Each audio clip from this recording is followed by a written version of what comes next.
That's all Um, right. We can just get stuck into it. yeah, let's That's just all right. get stuck in.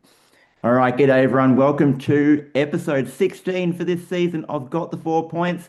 Pete, we are really excited this week. We have local footy media royalty with us in the house, figuratively speaking, via our podcasting app. Please welcome Andy Munro.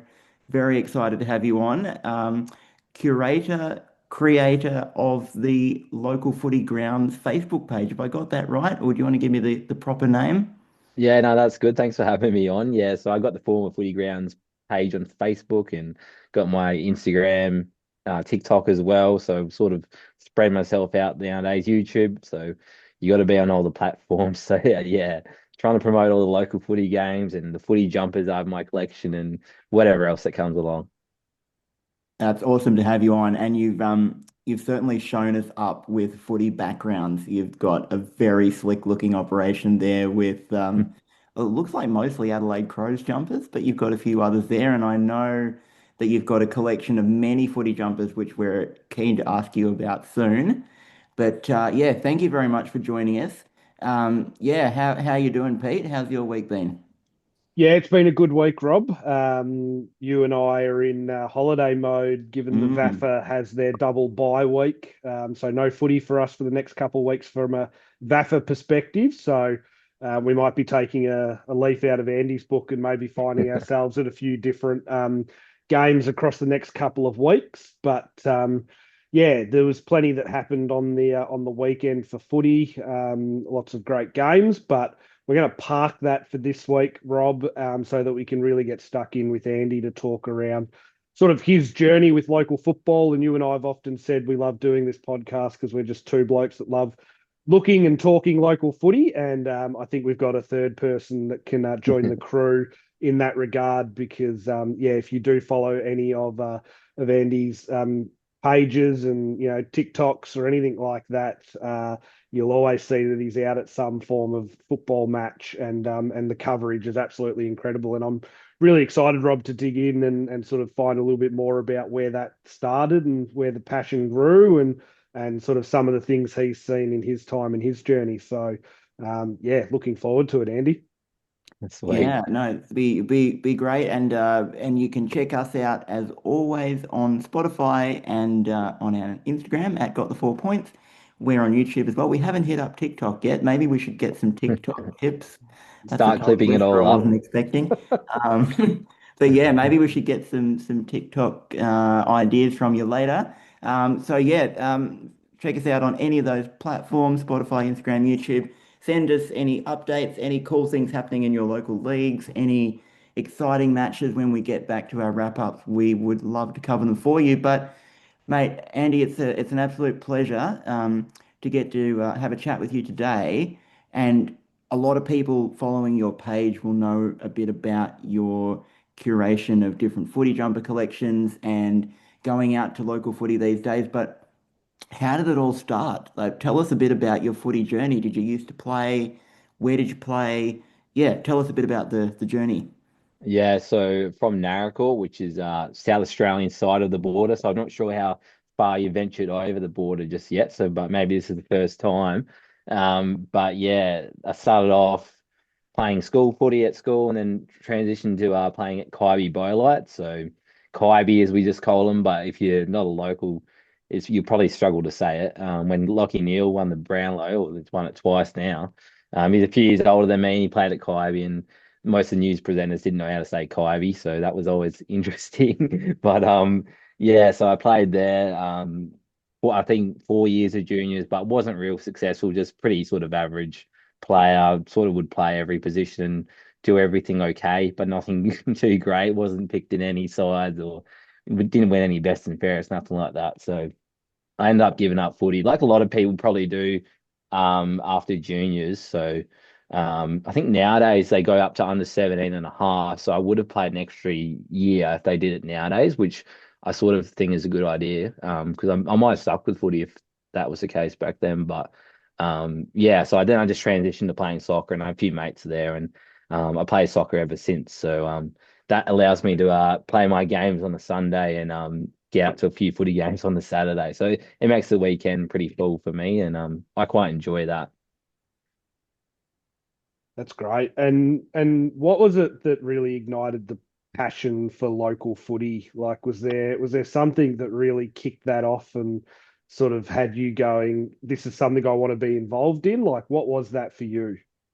From a young age, I used to go to the local games at Kybe. My mum was a netball umpire, so I would go to all the grounds and stuff, play around with the other kids and check out the canteen and everything like that. And I used to watch I love watching the full forwards actually. Usually it was the Mm. reserves game, so I would try and pick out on the budget who the full forward was, and that's kicking all the goals and beat the horn and everything.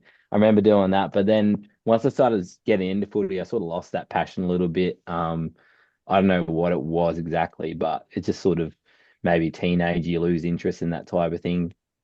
Fast forward a bit, I started making TikToks about my jumper collection. So I got into collecting jumpers just after the Crows. It was a year after the Crows made the grand final. So 2018, I started collecting jumpers. Just happened to find jumpers online, just looking. I was going to a Crows game and just stumbled across some old ones and started buying more and more, and then discovered there was an online sort of community of jumper collectors and went from there. So that was cool to start that. And then I ended up starting a TikTok about the jumper collection. And then I wasn't really into local footy at the time. I would know bits and pieces. It's only sort of a new sort of found passion for me past couple of years. I ended up finding my way to a Horsham District game. So I was there to buy a jumper off a bloke, King Dreamer. He's on YouTube as well. So ended up watching the game and sort of just got interested because like it was a fascination for me because you travel an hour, 2 hours. It's like you're going to a whole different ecosystem or something like that, you know. Like you don't, if unless you live in that area, you probably don't understand what happens in that league. So I always find that interesting. It's sort of like discovering something new whenever I go to a new league or club or whatever. So yeah, I ended up just going to a few different games and then I made because I was making videos, I just made some videos on the grand finals and they did really well. Surprisingly, I thought there might be something in this, you know. Prime trainers making his footy videos. We had the Marmalade boys. So I'm friends with them. They were making their local footy videos and doing real well. So I thought, what can I sort of do maybe? And then I made some of these grand final vlogs. And then that sort of ventured into the grounds after that because Mm. it was the off season. I just wanted something to do. So went down and checked out a few old grounds. So that's sort of how it started, the local footy stuff. That's Yeah, incredible. that reminds me, in many ways, so much of my story. I vividly remember as a young kid going down to watch Castlemaine play. Pete and I both grew up in Castlemaine area, and I was always loving watching the full forwards as well. We were fortunate when we were growing up in Castlemaine to have Stephen Oliver as the full forward for Castlemaine. I That's don't know if you crazy. know that name, but he used to play for Yeah. Carlton, and he was an absolute weapon at full forward. And I just remember being in awe of watching him play and kind of mm, knowing that there was this mystique about him having been an AFL player and coming back to yeah. play in the bush. And yeah, that initial story you were talking about is very similar. And I was the same as you. I stopped playing just after juniors, and yeah, and I don't have as many footy jumpers as you, but I've got a few. Mm. Yeah. Sneaky little collection there. Yeah, you definitely don't need 700 or 800, whatever I have. Just takes over the whole house. I can imagine it does. And you mentioned the Marmalade Boys. I don't know if you've seen Rob, but the great man from a Black's perspective, Jack Tossell, who has Yeah. many a time mentioned to me that he wants to come on the podcast at some point. Actually played a game, I believe, with the Marmalade Boys in their little Div 12 resis in Melbourne. So it's great to see the Toss back out on the field and causing havoc as he did once for the Blacks. So I didn't know he was um, one of your locals.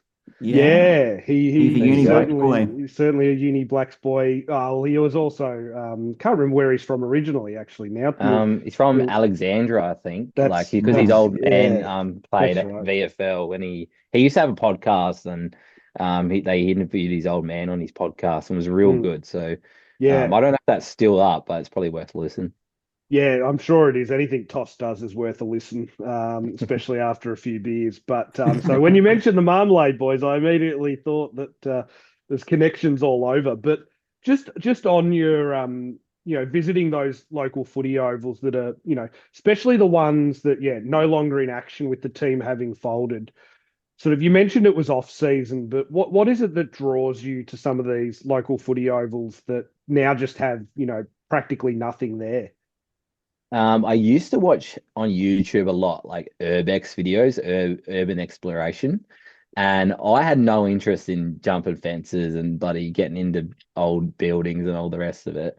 I found it interesting though, like sort of like it seems like you're going back in time a little bit, going to some of these places. So, when I started making the footy videos like locally, I thought maybe there could be something in this, and yeah, it just worked out really well that some of these old grounds literally were like traveling back to the 90s or the 80s or whatever in a footy sense. So it sort of covered both of those interests. And yeah, I just find it interesting learning about all the history and everything because a lot of it isn't documented online. So or even if it is, it's not collated very well. So yeah, so that's sort of another passion of mine, the history of it all and how putting all the pieces together and for a video and hopefully telling the story of this old club or this old ground or whatever. But yeah, that's about it, I think. And I think especially in the I don't know that much from a South Australian perspective, but from a Victorian perspective, when you're going into that Western District and especially up in the northwest, there's a lot of teams that have merged. The old individual towns don't have a team anymore, but they must have had a footy ground. Thinking about some of those great merged clubs up there, there's sort of like the Mallee Eagles and all of them, and Woomerang Lascelles, and like there's so many of these merged town names. Yeah, the Um, Mallee, yeah, Mallee League. definitely, especially the Mallee. Yeah. I mean, are there any particular stories or particularly fascinating bits of history or grounds that you've come across that come to mind? You had I listened to the episode you did with Brandon Weatherson actually. Well, I Yeah. went with him to the Illabrook ground, and that was crazy. He mentioned how that was they had the '98 Western Plains League Grand Final there, and then they pretty much just up and left. It's just mad, like going there. It's just crazy. It's just like all left, and there's no town there around. It's just like a paddock on top of a hill, and the Yeah. footy posts are falling over, and the netball rings are falling over. There are some really cool ones like that. A lot of them are just like cricket grounds, which is fine. Like there's still bits and pieces left from the old days, but those gems are a little few and far between. You get a few around like up near where my grandma lives, which is Lameroo area, so South Australian Mallee. There's heaps of like just like little places which have a cricket pitch in a buddy bunch of scrub, and that Yeah. was the footy ground there. Yeah. So those ones are kind of cool because you see the cricket pitch, but that's about it. Could just be trees apart from that. So I did a video on the Mallee, on the sorry, the Murrayville area, and about four of those grounds were exactly like that. So there are different grounds, which I always find interesting. Yeah, I think definitely. Murrayville is the only Victorian team playing in a South It Australian is league. Is that correct. right? Yeah. Oh, Yeah. Cassidy Sanford as well. Oh, okay, very good. Okay. There you go. You're You are very the well one who would connected. know. You're the one Yeah, who would be able to definitely. pick me up on that. Well, there used to be Definitely. lots more, so Mm. yeah. Yeah. Yeah.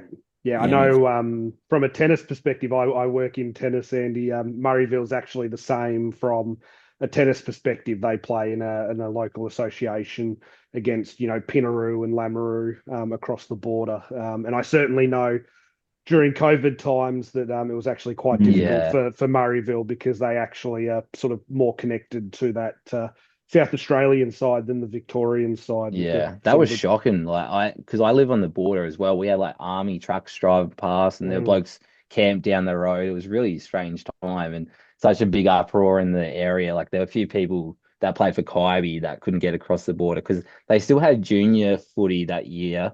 And then in the southeast here, like Limestone Coast, South Australia, they had like the three leagues combined. And they hmm had a one season of like a Limestone Coast League, but hmm not to be confused with the new Limestone Coast League.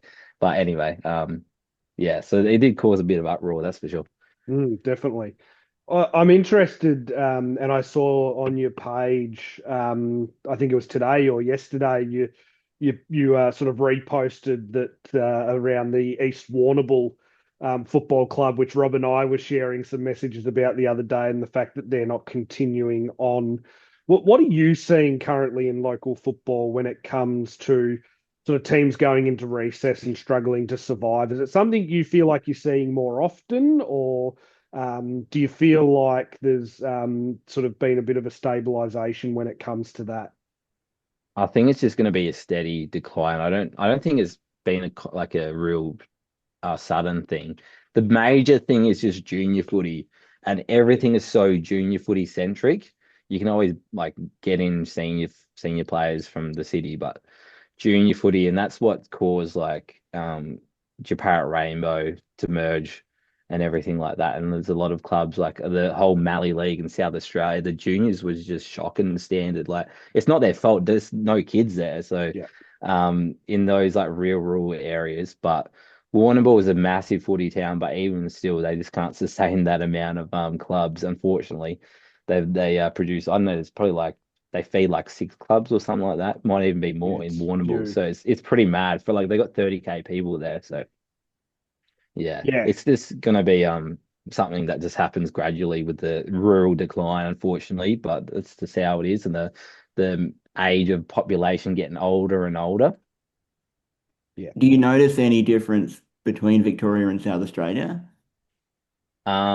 Probably just Victoria had more leagues to Hmm. start with, so it was harder to sustain. Hmm. But yeah, there is an advantage of just having the high population to start with, but that sort of caused more clubs to finish because they had more Mm. population to start with. But um, yeah, it's just no major difference. There's not really district leagues in South Australia, so Right. there's Yeah, not really okay. like many minor leagues and a major league. There's often just one league for the general area, so it makes it Yep. probably easier for clubs to merge in South Australia, I would say. Mm.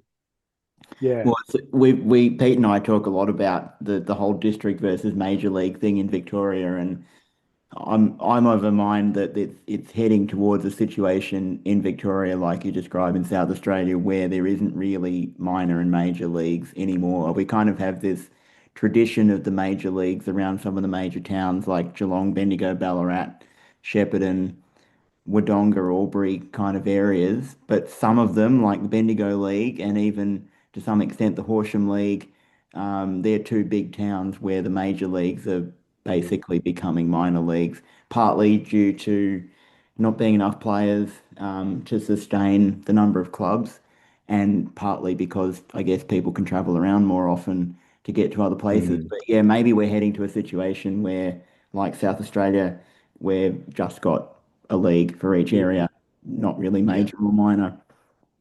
Yeah, Yeah, I think that makes a lot of sense, doesn't it? it It does. seems to, yeah.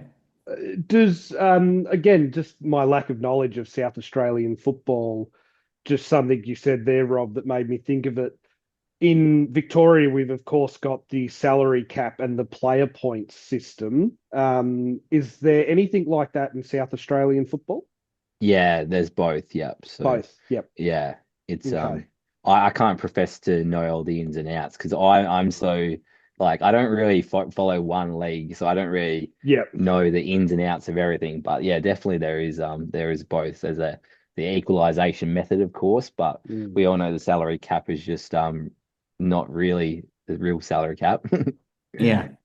Well, it's a bit like the Duckworth-Lewis method in cricket. You need a pretty high level degree in mathematics to understand how they come up with the player points and the salary caps. So Yeah. we certainly don't know the ins and outs of it either. No, no, exactly. I was about to say I had to do when I was working for the Blacks player points one season, and yeah, it was a tough sort of spreadsheet to figure out who was what points. So I probably butchered it that season. Let's make sure they don't go back and review that season Yeah, let's not go down that rabbit hole. We as to didn't where win the the went. premiership, so they can't take it off us. Well, we got That's the only relegated, time they look so at it. um, so kind of didn't work out. We got Oh relegated, wow. so that was yeah, maybe I'll take some ownership there. But And there is an amateurs just while we're on the Vic South Australian differences. So there is an amateurs in Adelaide as well, right? So with Pete and I are involved in the Victorian Amateur Football Association, which the Uni Blacks is in. I think there is one in Adelaide, but not in the country, right? No, well, it used to be South Australian amateurs, but it's Adelaide Footy League. So I assume that name change means it's not amateur. I don't Yeah, really okay. know. Pretty sure they don't play for nothing in Okay. that league. I'm not sure, too sure, but yeah. Yeah. Okay. Yeah, that's interesting. It is.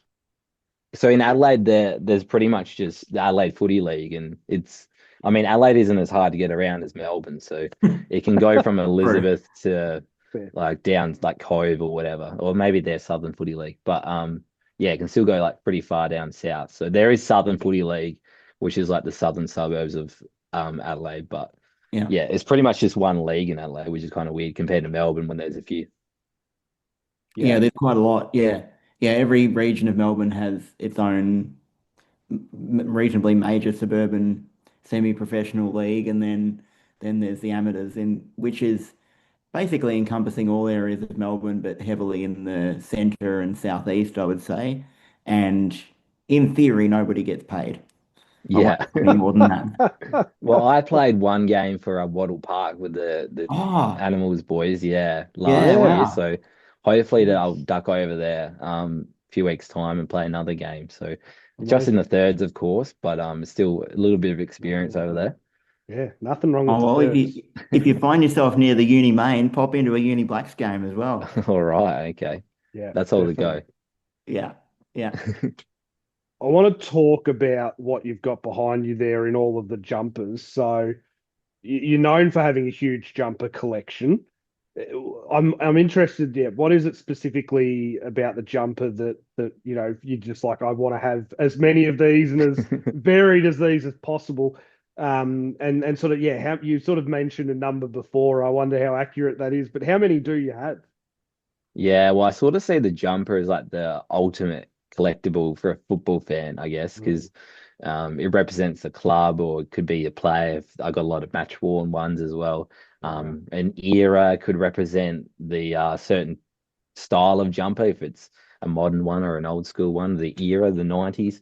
Um, but yeah, it's just so fun to collect, I reckon. And of course, you can wear them, but I mostly just hang them up and share them around and everything. But yeah, it's just a bit of a fun collectible to collect. And I would probably have over 700. I haven't done a little count for a while, but yeah, that would be a rough estimate because I end up getting a few every week. So I don't really keep an updated count. And there's other stuff I have that I probably wouldn't regard as part of the collection. I just have it for Yeah. now. So it might be, I might trade it later on or whatever else. But yeah, it's just really cool. And I love the different designs Mm. as well. So yeah, that's, I guess, the crux of it.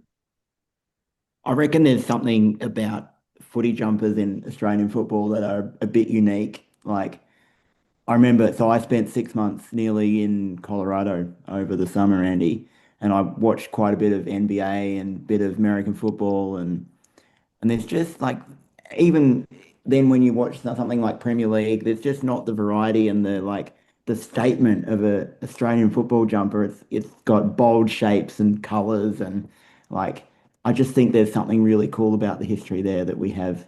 And also the shape of Aussie rules football jumpers is completely different to any other Mm. sport. It's not really anything like a basketball singlet, even. I suppose it's slightly similar, but yeah, Lot something tighter, cool about yeah.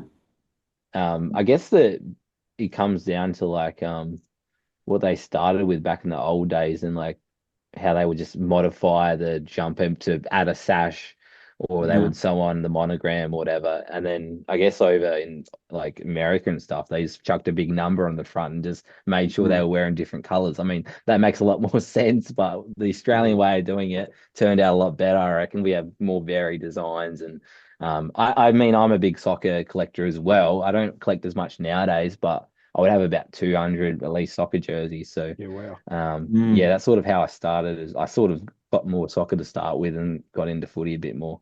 But yeah, definitely the footy jumpers stand out in the world stage. Do you have any favorites? Is it possible to pick a favorite or a few favorites out of 700? It's a pretty hard to pick.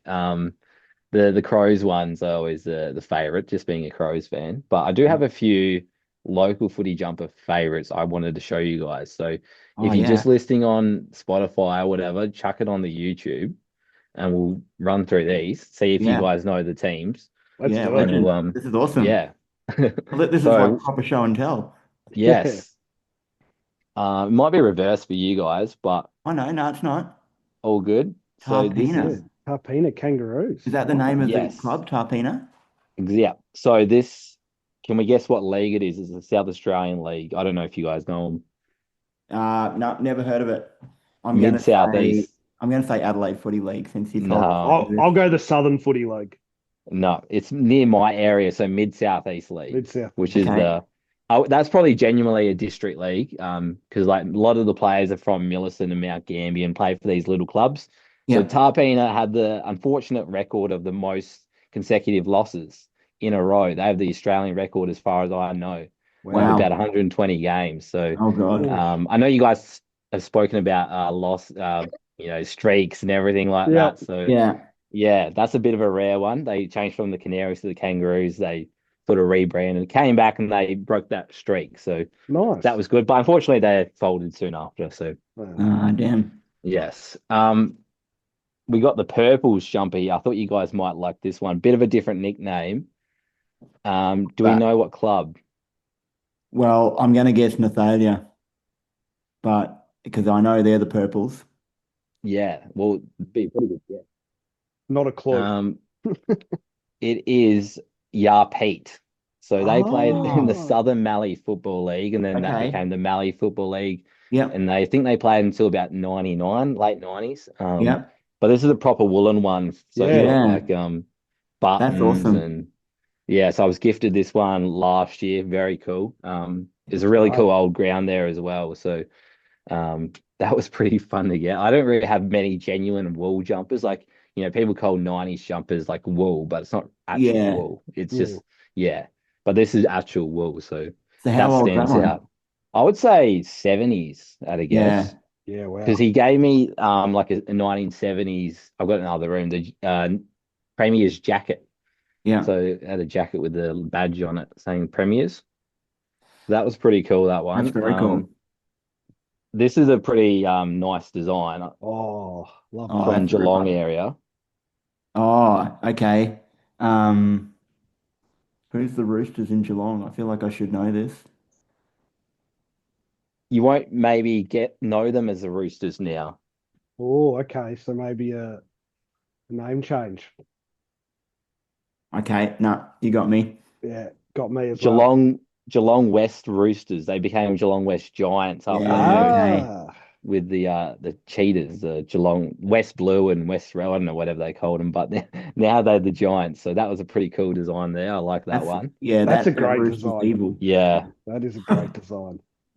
Um, the jumper I was gifted late last year, Oh, another wow. unreal design, Yeah. black with a green band across the front. It's got the Cobden sponsor. Cobden News Agency is on there. So around there, we don't have news agencies nowadays, so that shows you the age of it. But this is That's South cool. Beat. Okay. Yep. Have we heard of that club before? Bar Beat. I haven't heard of the club before, but I've been, believe it or not, to the Beat races before. I believe they have Oh, them this is around New South Year's. Beat. Sorry. Oh, Beat. No, Yes, my no, bad. Sorry. haven't heard them at all.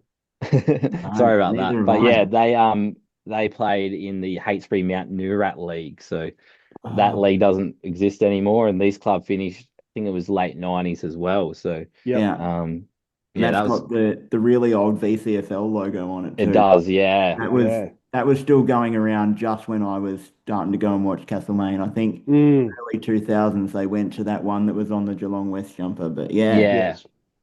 Yeah. So yeah, that's a you classic. can date the jumpers, but of course, like you can say, oh, this is from the 80s or 90s, but most likely 90s. And then, but Yeah. some clubs used to wear them forever. So um, it's a bit hard to tell sometimes.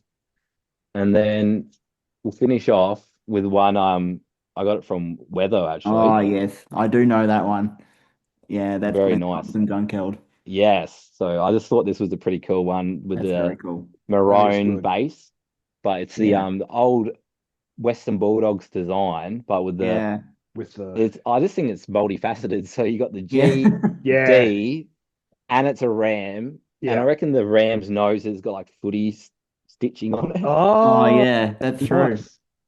So I thought There that is was a just lot sort of going cool. on.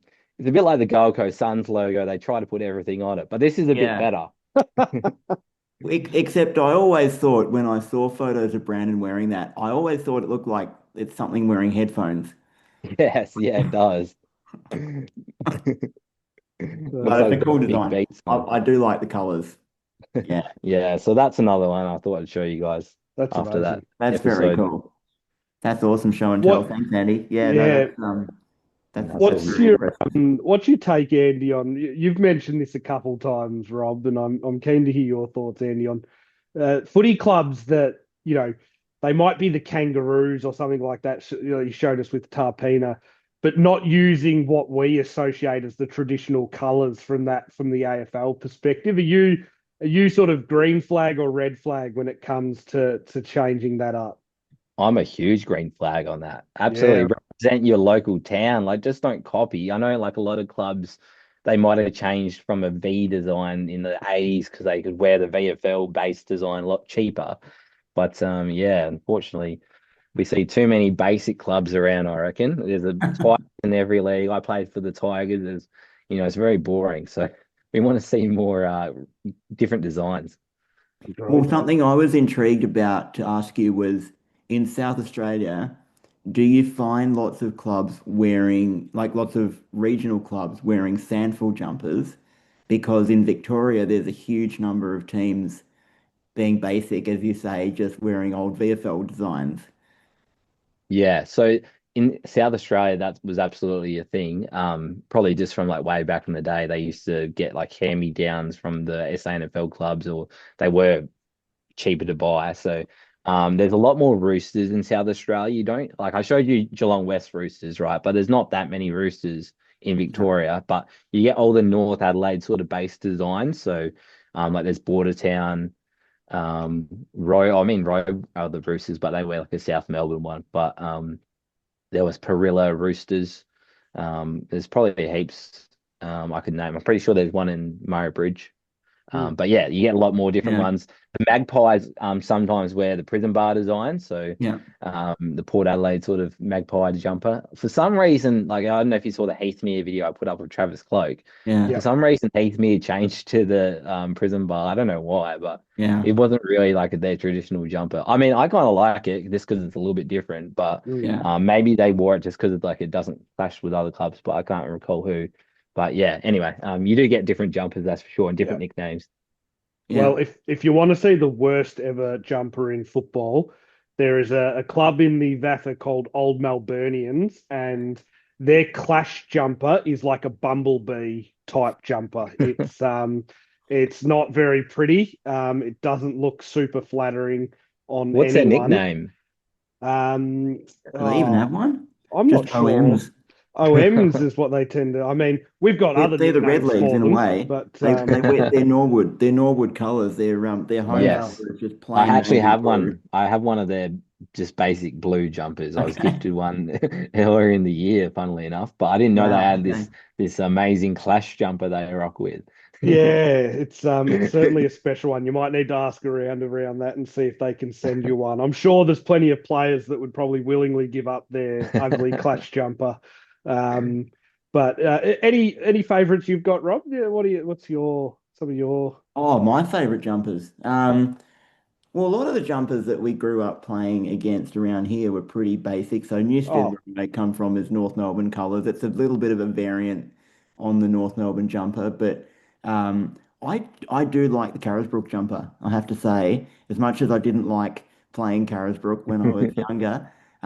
So I don't think the Carisbrook juniors wear this anymore, Pete, but you will remember that Carisbrook juniors used to play in the Castlemaine Junior Footy League, and they didn't wear the red and black, Andy. They wore an orange jumper with a black CFC on it. And Oh, wow. I always thought that was pretty cool because at that time, before the GWS Giants came in, I didn't know of any other team wearing orange, and I thought that was pretty cool. So it's a basic design, but very cool color. Who else played in that league? Because I know like a lot of Victorian towns had like their own junior league. Like I talked about that in my Heathmere video just recently. And I know Horsham, Stoll, Ararat. I think they still have one, but there's lots of little towns. I found that interesting. Well, yeah, I mean, we grew up playing in the Castlemaine Junior Footy League with three separate teams from inside Castlemaine that no longer exist. Oh wow. Wesley Mm. Hill, Junior only Wargrove, clubs. They had no senior team. correct. Yep. Under 10s, under 12s, under 15s. And they'd finish by midday, no, probably even earlier. And then, yeah, if you wanted to go off and play under 16 and a half for Castlemaine in the Bendigo League, that you could. But um, yeah, so West End, Wesley Hill, Winters Flat were those three teams in Castlemaine. None of Yep. those exist anymore. Um, and then we also had Carisbrook in that league. We had Dalesford Juniors in that league. Um, Harcourt, Yep. Newstead, Malden, Malden, Campbell's Jeez. Creek. Campbell's Creek. Yeah, So they didn't have Maryborough Castlemaine juniors at all. that started at under 17. 17s, yeah, Yeah, Wow. correct. Yeah, so yeah. that was it was pretty classic. What you'd do is if you were at say like a Malden or a Newstead, you'd play or a Carisbrook, you'd play in the Castlemaine Junior Footy League, under 10s, under 12s, under 15s, and then you would transition to the Maryborough Castlemaine at under 17s. Whereas traditionally, not always, but traditionally, if you played for West End, Winters Flat, or Wesley Hill, you would transition from under 15s in that league to the Castlemaine Junior Footy Club playing in the Bendigo Junior Footy League at 16 and a halves, Oh, which was always the classic. You'd either get 1 year in the 16 and a halves and 2 years in the under 18s, or 2 years in the 16 and a halves and 1 year in the under 18s, which I know I was the latter. I was 2 years in the 16 and a halves and 1 year in the 18s, but just a little wrinkle there with the old under 16 and a halves, which is Mm. kind of a strange age group when you think about it. When I think about it now, the hmm. 16 I've and a never really halves. heard of that before, 16 and a halves. Or Yeah. actually, Minanira have it. I went there on the weekend, Yep. Mhm. but I don't think it used to be in a half, but that's Mm. like a small league. So, but it doesn't really make sense like in a big area like Bendigo. Mm. Yeah. Yeah, Yeah. and I think it's been about 10 or 15 years since the Castlemaine Junior League hasn't existed, and from that Yeah. point, the Maryborough Castlemaine League has juniors, I believe. Yes. Correct. But Yeah, I Yeah. mean, that, as you identified in your video about Navarre, it's a big league. Driving from Navarre to Harcourt would be a good 2.5 hours, which would probably be the longest trip in that league, I would think. yeah. Um, yeah, and if you're Or to playing Trentham, in, like or that's Trentham like too. pretty far. Like it's nearly near Melbourne. Like there's one guy who makes videos like Ryder Henchy. He's a young lad. He made a few YouTube videos. I sort of half know him, and he spent heaps of time in Melbourne with his mates. And I thought, geez, and you're playing in the country league. I know, like in Victoria, you can get around a lot easier with like public transport, but still, yeah, it's pretty close to Melbourne. No public transport to Trentham though. But Oh yeah, yeah, okay, no, Trentham's an hour and a half from Melbourne, I guess. Yeah. Yeah, but you're right. I mean, it's a long way from there to Navarre, and Harcourt's only just south of Bendigo, and that's also a long way all the way out to almost in the Wimmera. Mm. Um, yeah. yeah. So I Yeah. don't know, it's a pretty tough trip for some of those juniors really early in the morning to have to go all the Yeah, way. it's crazy. It sounded like the old system was pretty cool. Yeah. They had to stop the stall one, I believe, because AFL Victoria got in charge and they said, "Oh, you're not allowed to play up more than 2 years or something like Yeah. that." So Yeah. it was just a real like it made no sense in the country. Like it's all right if you live in the city because you don't want these little kids getting bashed or against these bigger opponents. But in the country, you need to have a bit more leeway. But Yeah. that's the politics of it all. There's lots of politics that come with that, isn't there? Rob and I, in one of our previous episodes, spoke about the Horsham League having an under eights competition, of which there are many forfeits and not many games, and just a bit strange given the population base in that area to have an under eights competition. Not really sure. I think we discussed not really sure what that's achieving beyond what Auskick is already trying Mm. to achieve. But anyway, that's I think another that might topic just in be like itself. they just play at half time. I'm pretty sure like when I've gone there, they just have like little kids run around at half time. So I think it used to be that, and then I think they've actually now transitioned to where they play first thing in the morning, to try and make a little bit set. I have I'll have to ask around. yeah, ask around. I've got a friend that is his son's involved with the Pimpernio, which we were told very early on in our podcasting days that we were pronouncing wrong when we were calling it Pimpinio. You're not the But first one. I'm pretty sure like on those old like country footy scoreboards, they probably used to call them that back in the day. potentially, I mean, that was always my favourite, listening to the halftime of the AFL game, and you get the country footy scoreboard and Sea Lake Nan Daily, and Woomalang Lascelles, like you were saying before, and Japarrit Rainbow. There's some good names up in that melody Or area. be up under ball. Yeah, that's a lovely one. But always hard to go past Poowong. But you've seen a lot of local footy in your time. Have there been any sort of players that have stood out that you sort of just go, wow, that's a really, really good football player playing in a country league? Yeah, I have to profess to being a bit of a player watcher rather than a team watcher sometimes. But they sort of make the good videos. So Yeah.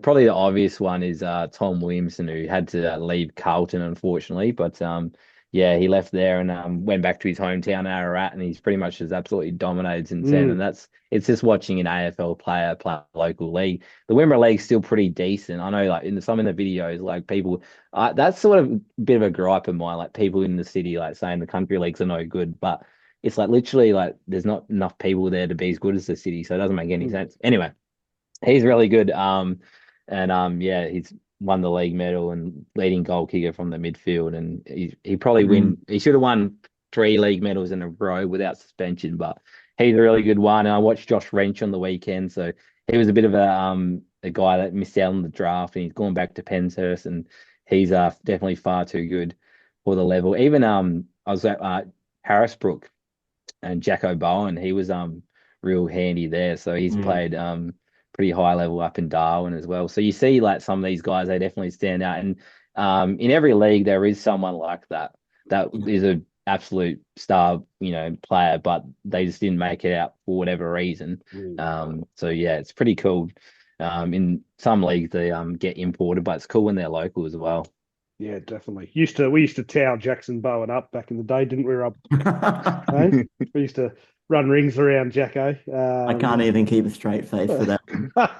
He I went did. to school with Brandon and I, so All Yes, right, there you Yeah. go. I did actually play interleague with Jackson on the same team in under 15s, which was good fun to be on the same team as him, as opposed to playing against him as we often did. But yeah, he's still a very handy footballer. I believe played some VFL footy too, Jackson. I believe he had a dip at VFL football for a couple of I think he years. had a brief stint at North Ballarat, I think. Yeah, that was my understanding as well, was he had a little bit of a stint there at the Roosters when they were um, trying to keep things afloat. But yeah, certainly. And I did actually have a keen watch on.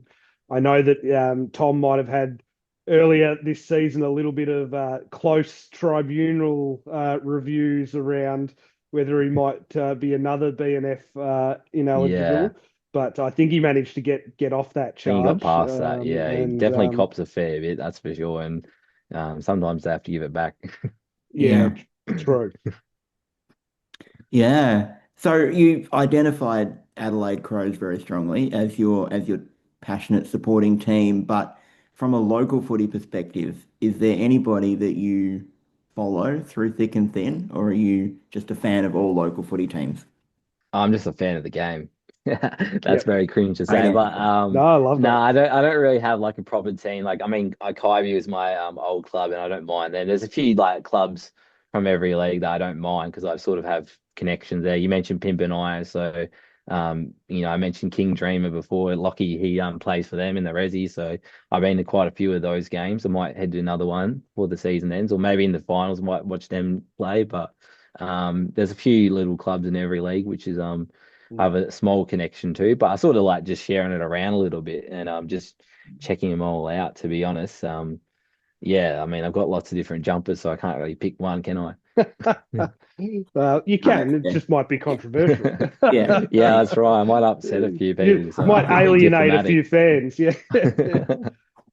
Yeah. On that, then, is there any leagues or teams that you've not watched yet that you sort of have on a list that you like? I would like to eventually, in some way, shape, or form, go watch them play. Yeah, there's definitely a few.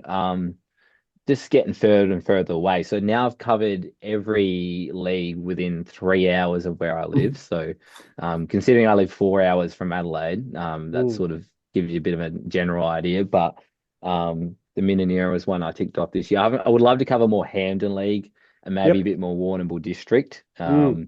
because that's, yeah, not that far. Then we got Central Highlands, which I was nearly going to go there when Tom Hawkins played for Beaufort, but I just couldn't Mm. make it that day. But that would have been good. But anyway, um, but there's a few different ones there. Obviously, people always tell me go to the major leagues. Go if you want to go watch good football. Go to the Ballarat League. Well, fair enough.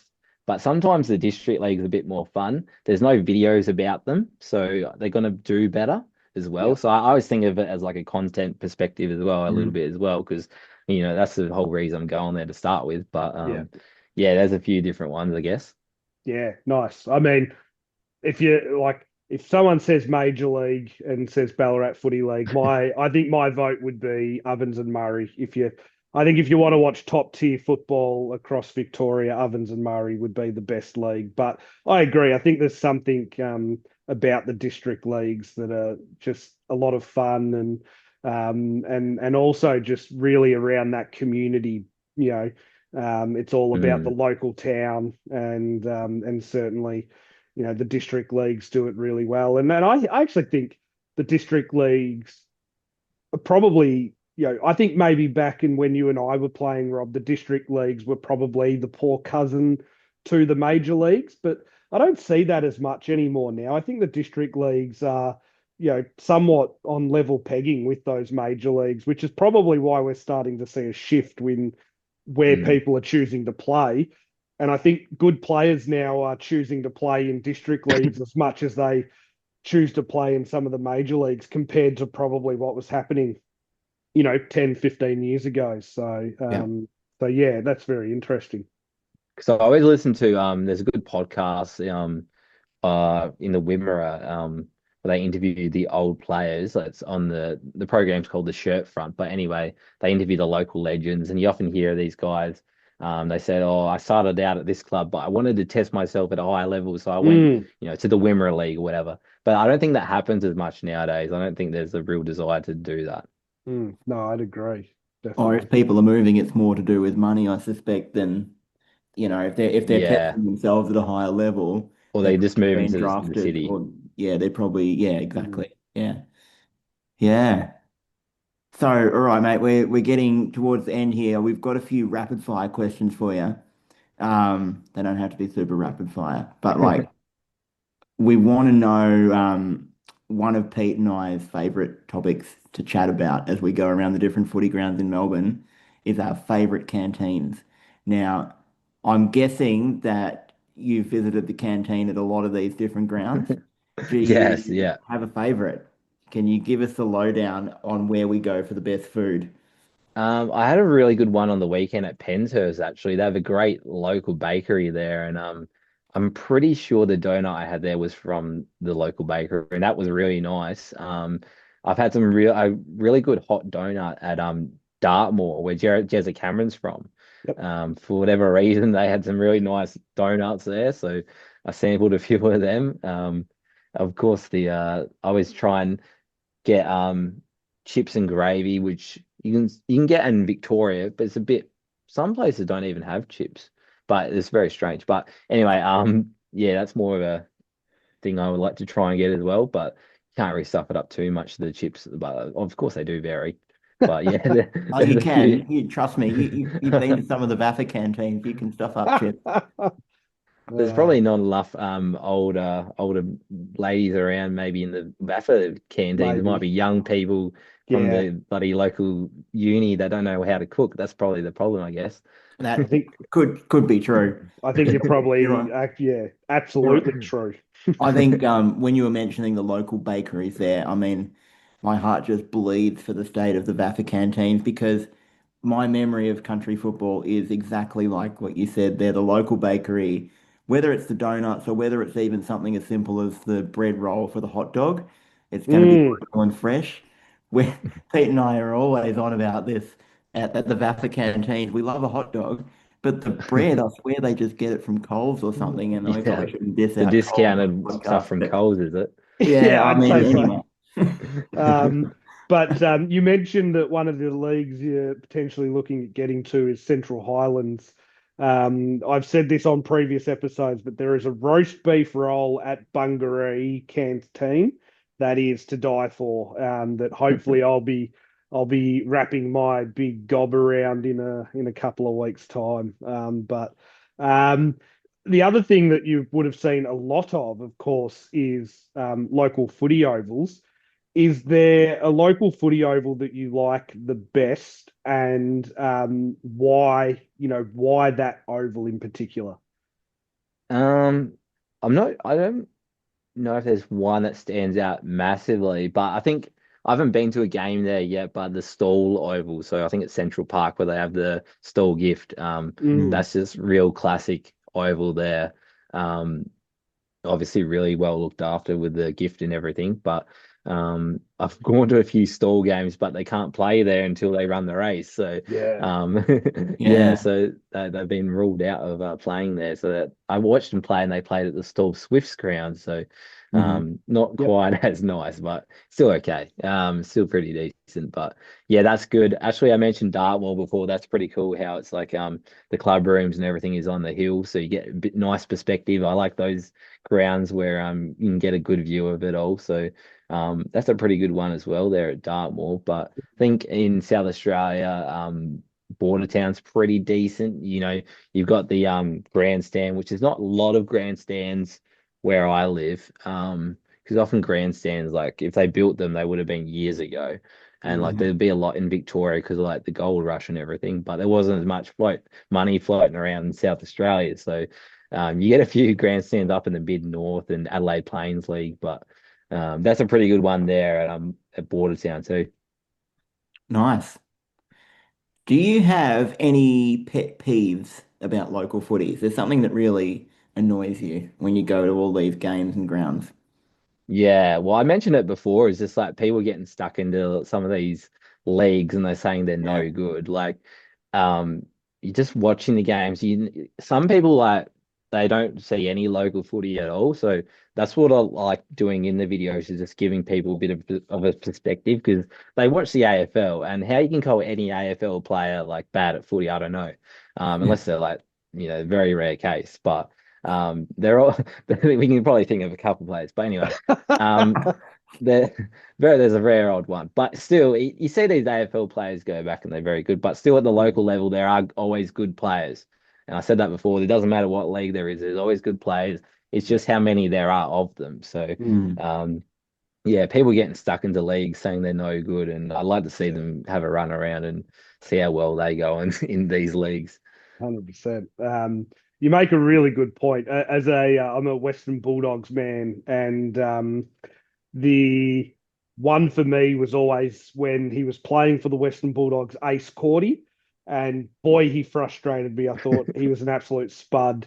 And then we had the unfortunate pleasure of Ace Cordy coming to play in the VAFA Oh no. for an opposing team, and not only an opposing team, but the Uni Blacks' main rival in the Uni Blues, who are just across, maybe it's a 20-meter walk from our Oh rooms to wow. their change rooms, playing on the same oval, home and away.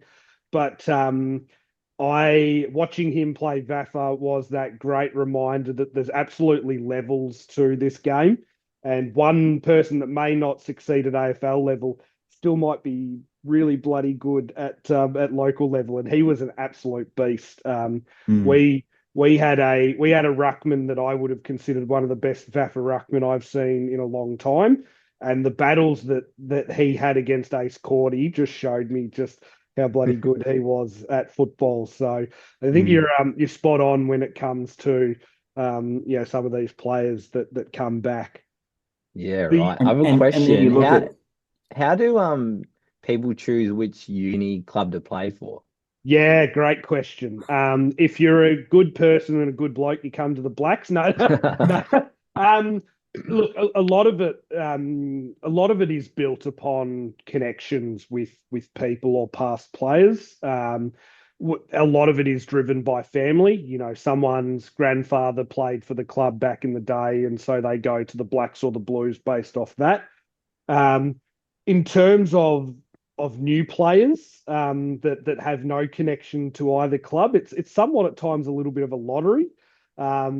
Sometimes it's you're lucky that they maybe know someone that they're friendly with from back home that played a season of 19s at the Blacks, and so they go to the Blacks. Sometimes it just depends, when they come to the O-Week stall and sign their name up as to which club they feel a better vibe from. So I would say majority of it is built upon family connection or sort of connection from people they Yeah. know if they have one. If not, probably a bit of a lottery. But I don't know what your take on that is, Rob. Yeah, no, absolutely, as well as active recruiting Of from course. from the club committees and recruiting committees and so forth. I mean, back in the day, the Mm. 1960s through to the 80s, I believe it was a lottery. It was the Oh old like wow. the old like high school yard thing where they all lined up. You go that way, you go that way, you go that way. Yeah, 1, 2, 1, 2, 1, 2. it was. Um, and we You'd put the had tall blokes at even numbers or something like that. Yeah, there's a Uni Blacks legend called Ray Wilson who played in a premiership for Hawthorn as well in the 1960s, and I remember him telling me that he was known by someone who was already going to go to the Blacks and had already been recruited, and he turned up at training, and just as the people were coming around to allocate, this other bloke suddenly shoved Ray to be one person away so that he would get allocated to Just Blacks. stand there, mate. Yeah, so Ray thought this person was pushing him away, but actually he was pushing him to be two spots down the line so that he would get picked for the right club. So there's all these stories like that back in the day, but yeah, at the moment it's just active recruiting or connections, as Pete said. Yeah, That's it's a crazy. really incredible environment. If you ever get a chance to check out a book called Black and Blue, it talks about the history of football at Melbourne Uni, Mm. going right through from the VFL team that played against all of the Oh current yeah. VFL teams that became AFL teams, but then disbanded because too many players got killed during the war, basically. Oh Um, right. and then when Apart they from came Roy back, Park and all the rest. yeah, yeah. Yeah. Yeah. Would any of the so they have recruits, they would be the only guys that wouldn't have gone to uni potentially. Yeah, well, the under 19s, so our juniors is under 19s, and they pretty much all go to Melbourne Uni or RMIT, which is just down the road. Yeah. But a fair number of our senior and reserve players did go to Melbourne Uni or still do. But yeah, there's no requirement for them Right. to go Oh, there. that's cool. So, Wasn't sure if there was or not. yeah, no, Yeah. it's not. It used to be. Used to be. Yeah. Yeah, and it still is for some of the university clubs in the VAFA, like Swinburne, Swinburne? La Trobe, and yeah, but not the Yeah. Uni Blues and Blacks. No. Probably because they can't afford to be picky, maybe. I don't know. Yeah, Well, well, I mean, yeah. I guess Blues and Blacks are, they're providing an environment for A grade footy, and some of the other clubs that are keen to do that, but also prioritizing providing an environment for their students to play football. So there's two different Yeah. things there, I guess. Yeah. Yeah, Yeah. definitely. So we Mm. might I reckon we could probably find a copy of Black or Blue, Rob, that we could We send to reg Andy free We of should, charge. yeah. As Um well as a Uni Beautiful. Blacks Thanks. jumper. Have you got a Uni yeah, Blacks jumper? I don't think I do. What is it? A well, design Well, just black, is it? no, Or black with blue? a blue V. Oh, okay. No, I don't have one of them. The No. Uni I Blues and Uni yeah. Blacks wear the same jumper. Oh, But the Blues wear blue shorts and blue socks, and the Blacks wear black shorts and black I socks. right. I reckon, Rob, we can get him I reckon we get him an Indigenous jumper because I reckon the Indigenous jumper design is incredible. For especially the most recent one. We've had a couple different designs. The most recent one looks sick. So Yeah. I reckon we could get you both of those things and send them up so that you've got some Blacks memorabilia for you. Our final rapid fire question: what's one rule change that you'd make? You've got your hands on the game of AFL. You can make any rule change you like. Which one are you making? I'm making the last touch rule we have in South Australia, Australia wide. Yeah, It just really opens the game up, like and it. you don't have these. I mean, in country leagues, you have the kids throwing the footy in, and if you don't really need the footy in the kids' hands umps that much, we get the ball in the actual players' hands, and we move the footy on. We stop stuffing around and having all this congestion. I think that's just a Yeah, nice, easy way to clear it up, and you don't have all these people complaining about deliberate out of bounds or yep. insufficient intent and all the rest of it. It sort of clears it up a fair bit. And yeah, it just makes the game a lot more simpler, I reckon, like it should be. Agreed. Preaching to the converted here, I reckon. How is it a blanket last touch rule or is it different in the 50s or is it just No, every? it's just everywhere, but it's just Okay. last disposal. So if you handball it over without someone touching it, or kick it, of course, but if you can still like tap it over the line in a defensive play or even in your forward line as well, I think it just makes a lot more sense. It's still a little bit finicky to understand for a newcomer to the game, but still more simpler than what we have at the moment, particularly in Yeah. the AFL. I mean, in Yeah. country leagues, it's not as hard, but yeah, Yeah. it just clears it up. Like every other sport, it's just last touch, really. Mm. Yeah. But in footy, we have these boundary umpires for some reason, which we love, but still, Yeah. And we've got umpires judging intent, which is always just even though they can't play the ironic. game at all. Yeah, Yeah, exactly. Uh, No, that's awesome, Andy. Thank you so much for answering yeah, all our questions. It's been an awesome chat. yeah, it's fun. And yeah, we've learnt a lot too. And we're definitely going to get your details offline and send you some Uni Blacks merch so you can add to your collection. no, If you wanna just hang out there for another few minutes, Pete and I always go through this paddock to premiership segment at the end. So what we do here is we started the season with three teams each that we were following especially closely, and we were checking in on the scores each week to see how they were doing. I basically cracked the shits because almost all my teams were losing. So I added a big fourth. duds. I picked some duds.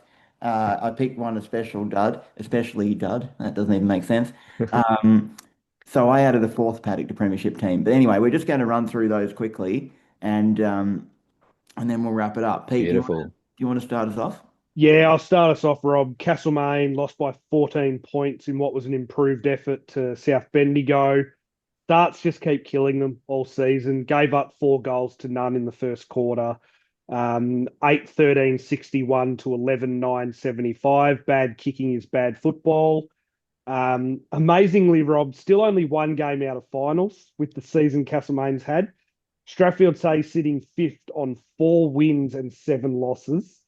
Find me another league where someone's in finals that has more losses than wins. We spoke about it last week in our footy fire starters, Rob. The Bendigo League is just in ugly areas at the minute. Gisborne at the Camp Reserve this weekend for Castlemaine. Hey, a win, and despite the fact that they've lost more games than they've had wins, they could still be in finals. So, Could Do be they their stay in that chance to league, by play the way? Gisborne. what was that, Andy? Do they? Will Castlemaine stay in Bendigo? I think they will. That's a great question. It's a really good question. I Mhm. think Castlemaine will stick it out in the Bendigo League at least for next season. They haven't put in an intention to transfer before June 30, so they do have to for next season. I think they do stay in that league just because I don't see. I think the other logical options may not necessarily be open to another team coming in yet in terms of the Riddle League, probably being the most logical. I just don't know whether they're ready for another team yet, Riddle, off the back of a couple of new teams recently. But I think the big question will be whether Gisborne stay in the Bendigo League or whether they let them pass through the Ballarat League as they have made their submission to leave. But yeah, I suppose we'll wait and see. Yeah, it could be Castlemaine's last game against Gisborne. Could be. There you go. We're almost kind of hoping that if Gisborne do leave the Bendigo League, that they take the Premiership Cup with them. I think that would be quite. I think that would be quite funny. And it's not out of the question at all. It's not.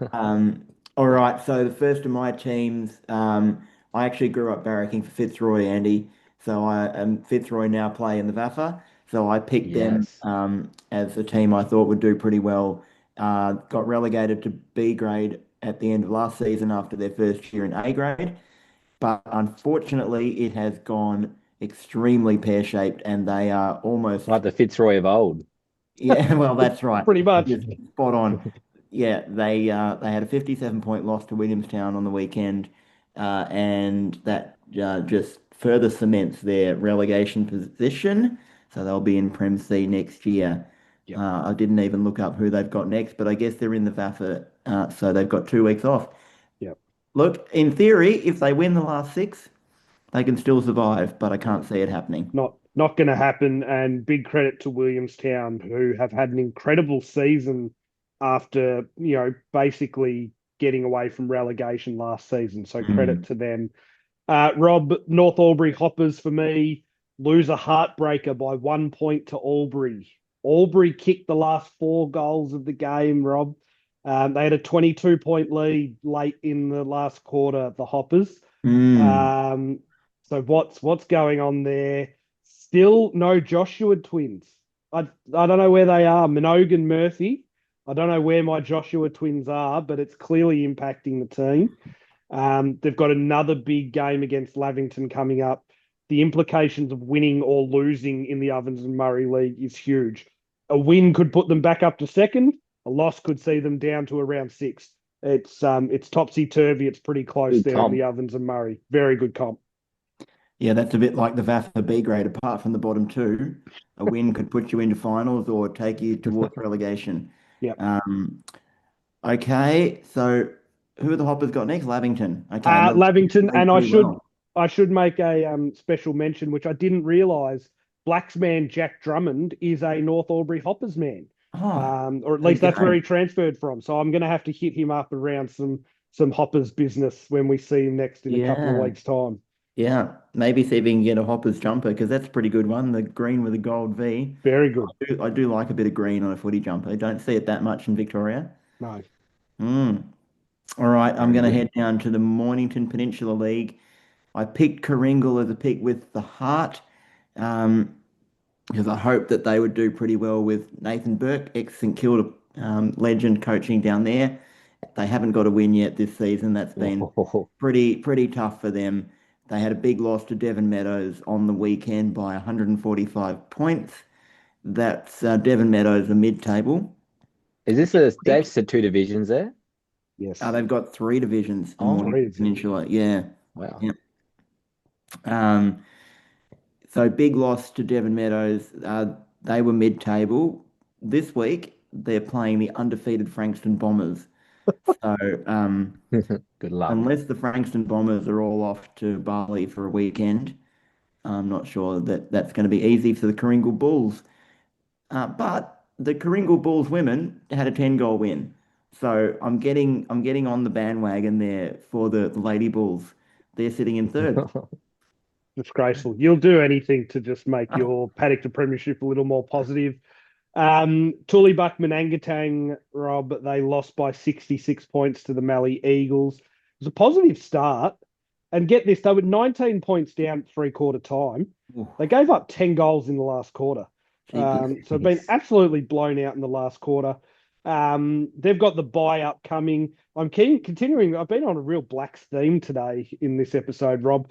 There's a familiar name running around for the Mallee Eagles, someone I would dearly love back at the Blacks, but Harrison Allen out there for the Mallee Eagles. I'd love Wizard back playing for the Blacks. One of the toughest inside mids I've seen in my time.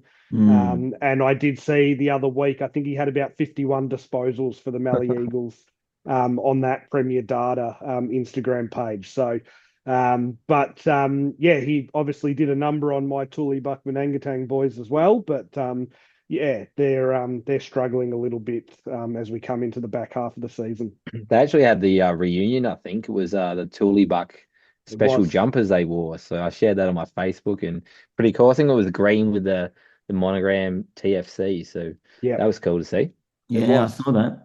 Mm. What do Tully Buckman Angatang wear now? It's not green anymore, is it? No, it's like a I would say Eddie, you might know better than me. It's more like a St Kilda type jumper, Yeah, is what I would reference it as.